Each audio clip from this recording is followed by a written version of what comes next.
Hello everyone, myself Sanat Kumar Swai, Assistant Professor at Vedang Institute of Technology. Hope you are all doing well. Today's class will be discussing about the leadership, okay, various theories of leadership, okay. In the previous classes, we have already discussed about the leadership, okay, the concept of leadership, what are the various kinds of leadership, okay. Now we'll be discussing about few theories, okay, contemporary theories, okay, the theories which are prevailing in the present society or in the present scenario, okay, and what is the effects of those theories in the organizational behavior, okay. So we're going through few slides and we'll see what are the theories, okay, right. So before going deep into the theories, we need to understand what is leadership. What exactly is leadership? What comes into your mind when we talk about leadership? So what exactly is the leadership? See, leadership means it comes from the word leader, a person who can lead. Everybody can be a leader, but not all of them can lead.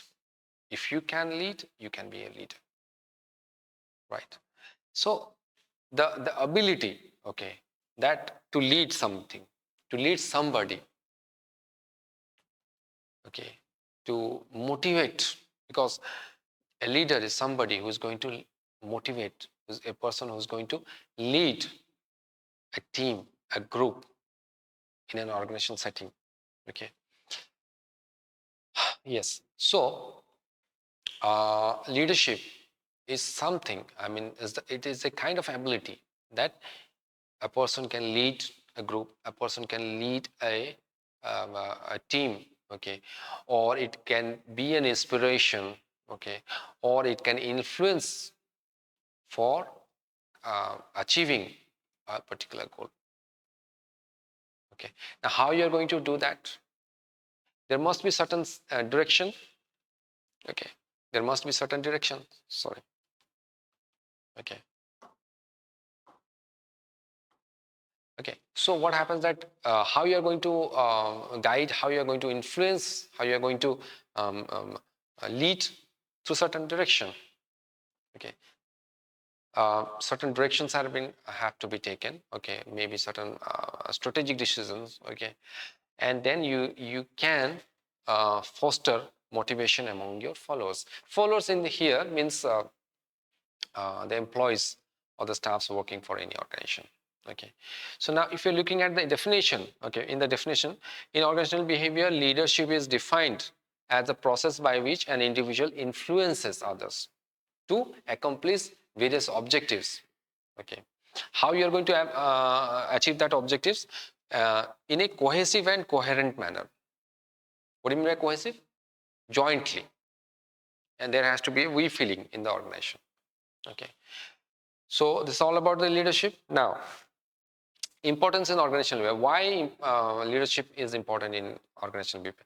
Definitely, without leadership, I don't believe that organizational behavior can persist or any organization can persist.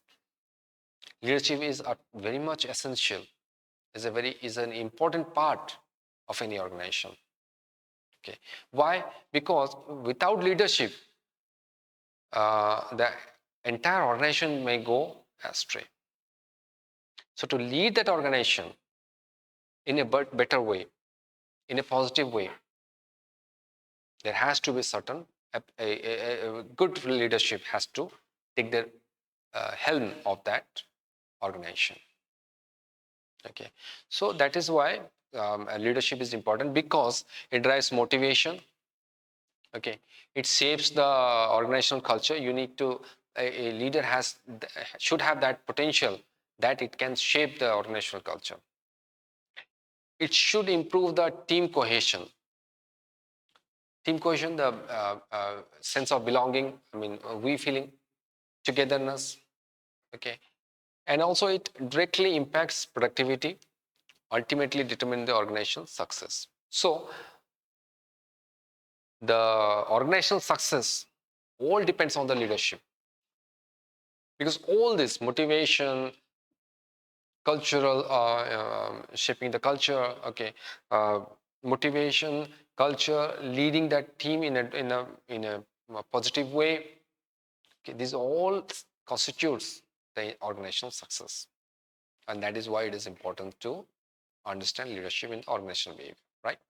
Next, so these are the contemporary theories. See, there are a lot of other theories, okay, but these are the most important contemporary theories of leadership in the present day. Okay, so what are they? Transformational leadership theory. We'll be going through these theories in the later stages. Okay, so transformational leadership theory, servant leadership theory, authentic leadership theory, adaptive leadership theory, and distributed leadership theory. These are the few leadership theories which we are going to see in the few other slides. Okay, right. So transformational leadership theory. What exactly the word transformational comes into mind? Transformation. From transformational means it is transformation, right? What do you mean by transformation? Transformation means change.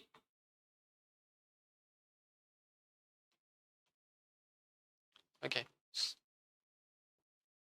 What happened? I don't know, something happened, I believe. Right. So transformation is change. You change something.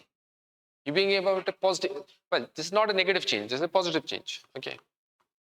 Bring a positive change in the organization. Okay. So how you are going to bring a positive change? By inspiring. Okay. So as per the concept, by inspiring and by motivating the employee. That yes, um, though you are working for in that particular organization, sometimes you have to go way beyond your own interest, your own. Sometimes you have to sacrifice your self-interest for the betterment of the organization. So this leadership theory teaches us that yes, though you are a part of the organization, though you have your own self-interest, but sometimes you have to exceed or you have to go beyond that self-interest for the good of the organization. Now, what are the key traits? Key traits are like you need to have a vision. This leadership, okay, this leadership theory says that you need to have a vision, a proper vision, a positive vision, okay, a strategic vision. You need to be an inspiration. You can create inspiration and you have to be an inspiration for the employees. You need to have integrity and you need to be a good communicator. The better communication has to follow from the higher um, authority or higher leadership. Now, for example, if you're looking at the Indian perspective, Ratan Tata, he has already expired. He has already left this body, but he was one of the exemplary leaders in the history of India. He was a visionary leader, Ratan Tata. Okay, so under his visionary leadership, the Tata Group rose to such great heights. Okay, so uh, under this leadership theory, transformation leadership theory, uh, you have to have a visionary leadership, emphasizing social responsibility and innovation. Social responsibility, you see, it's not about only profit, but not about only money making, but sometimes you have to have certain social responsibility towards the society you are working for or you are working in, right? Which Ratan Tata had, Tata Group had. They were doing massive social CSR activities, okay, under the Tata Trust, right? So this is all about the transformational leadership theory. Next, servant leadership theory. What do you mean by servant leadership theory? So any leadership, okay, servant. See, you need to understand the first term, what exactly it means. Servant. What do you mean by servant? Servant means to serve. Okay. Servant means to serve. If you're serving somebody, okay, serving. Okay. So who serves? Servant serves. Okay. So here, as per the servant leadership theory, this leadership, they have to understand what is the need of the employees first. They have to be ethical. Sometimes you see that there are a lot of organizations who are unethical. They follow unethical practices. So you have to be ethical. And you have to be people-centric. You have to be people-centric leadership. What exactly people want? How exactly you can motivate the people? You need to have empathy. You need to understand people. You need to understand the employees. Okay, so these are the key traits. Like, key traits are empathy. Okay, see, we don't have the sympathy these days. You don't have sympathy. What to talk about empathy, right? We don't have sympathy. We used to have. I'm not saying all of the people, but some people. I think most of the people. Yes. Okay. Something happened. Okay, fine. So we lack sympathy. So what to talk about empathy? It's a very rare term. But under the servant leadership theory, you need to have empathy, without which it is not going to work. You need to have the listen skill. These days people speak, they don't listen. You have to be a good listener first before you speak, right? Next, community building. Okay, community building means you have to understand the community where you are operating, where you are functioning, and you have to lend your hands in the community building. Okay. Next, stewardship. Stewardship means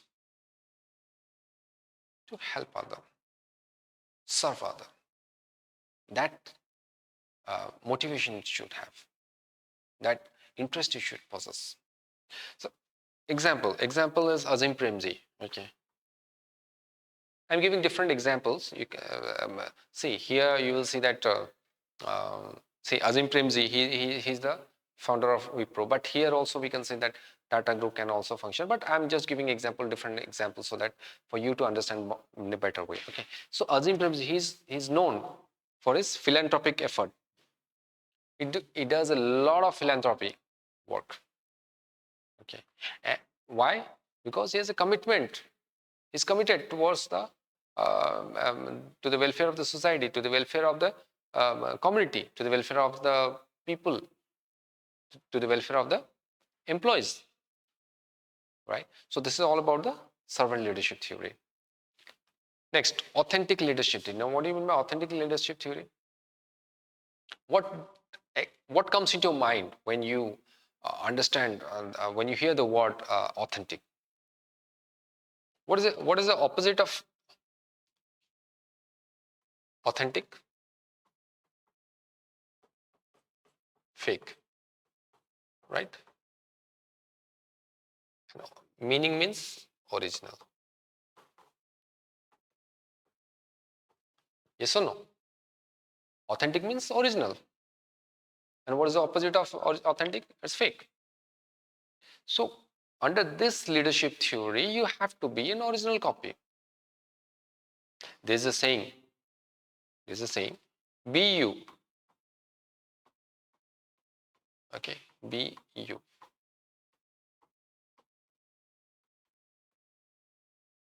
Be you. Be original. Don't be a copycat. Be you, and the world will follow. You don't have to change according to the world, but you have to be, the original copy of whatever you are. And that should reflect in the authentic leadership theory. Means the leaders who follow this authentic leadership theory, they are original, they're transparent, they work in an ethical way, they're an open book. Okay, they don't do anything unethical.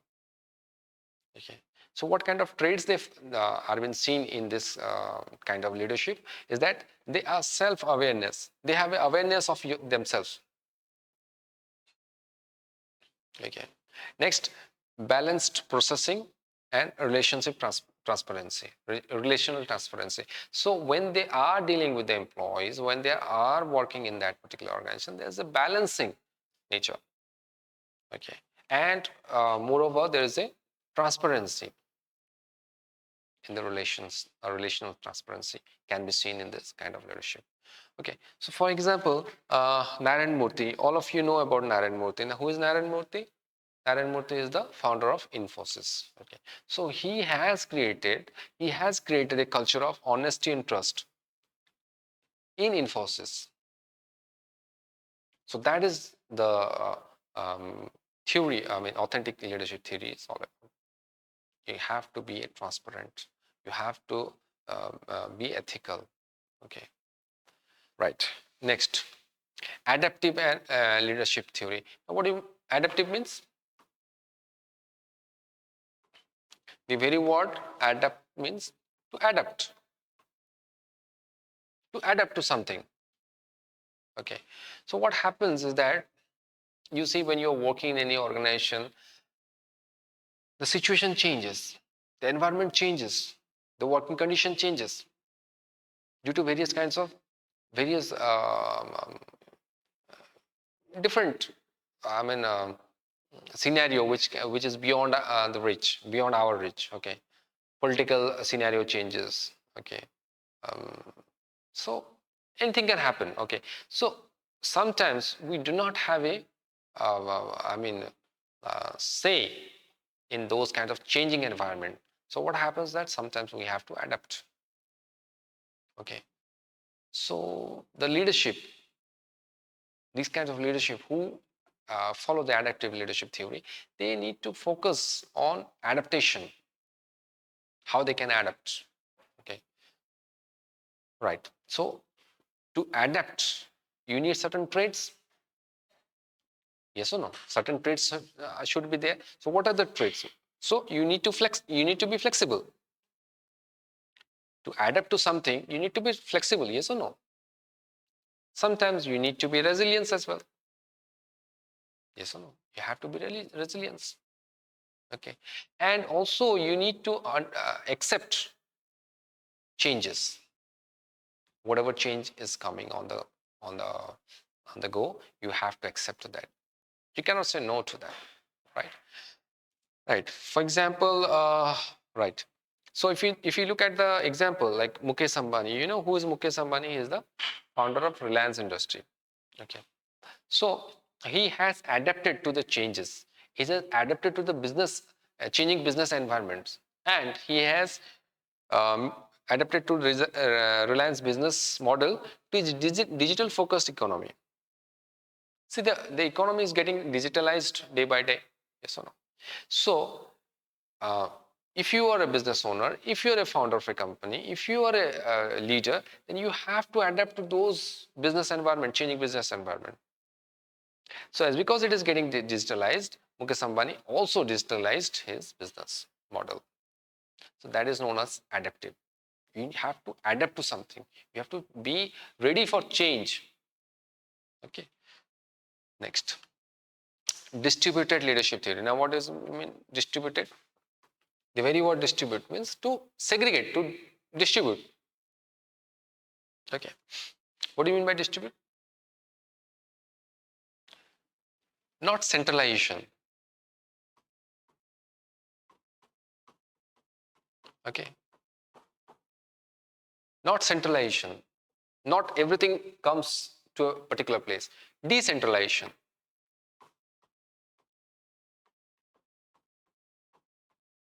Decentralized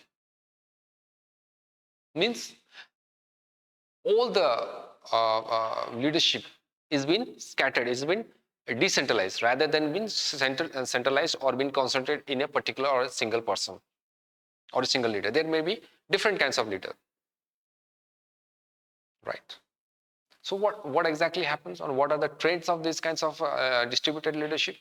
Do you understand what I mean to say? I mean, there's no one leader. There are multiple leaders in that organization. Sometimes it is better, not all the time, but sometimes it's good for accountability. It's very good. Yeah. So what are the traits we can see in these kinds of distributed leadership theory? Are that collaboration. You will see that there is a good collaboration in this kind of theory. There is more empowerment in these kinds of leadership. And there is accountability.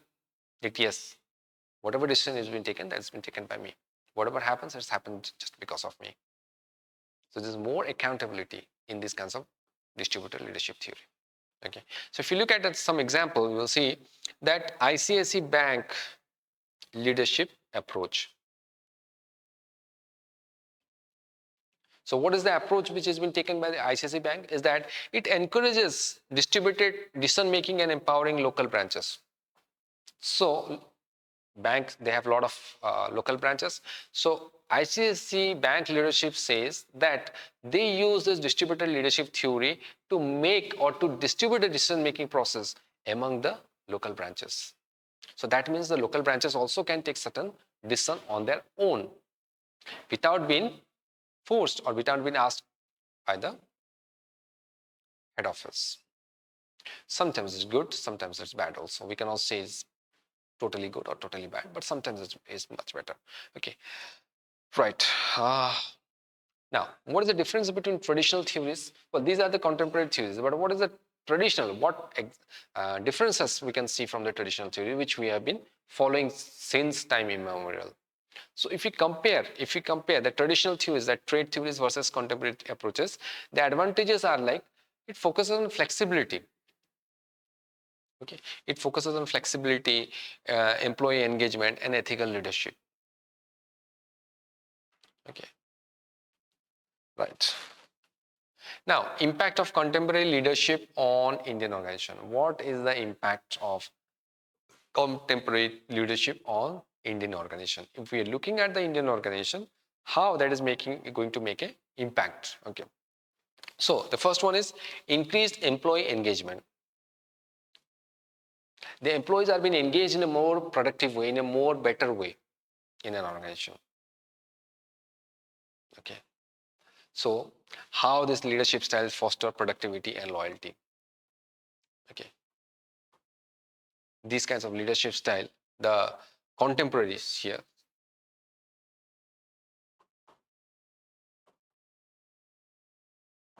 leadership styles that foster a productivity and loyalty within the organization.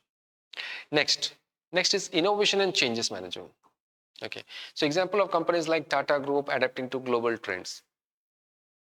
Okay, so it creates a sense of innovation and a change management. Apart from that, social responsibility, leadership styles, prioritizing ethical practices, okay, and various kinds of corporate social responsibilities, CSR activities have been taken to.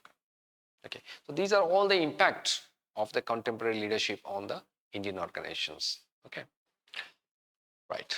Okay, so with this we have come to the end of this slide. Okay, so before concluding, we need to understand what the summary of the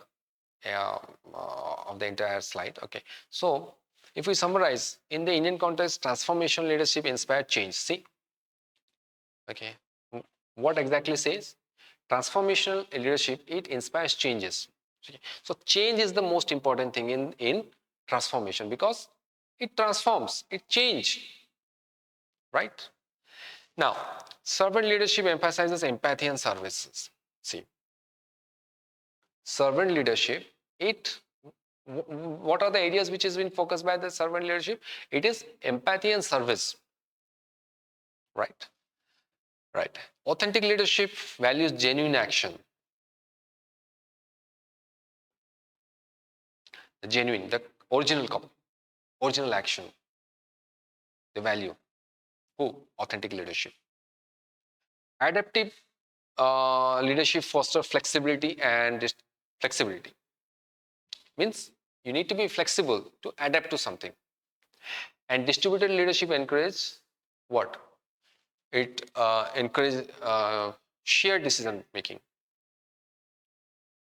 You need to have a shared decision making process.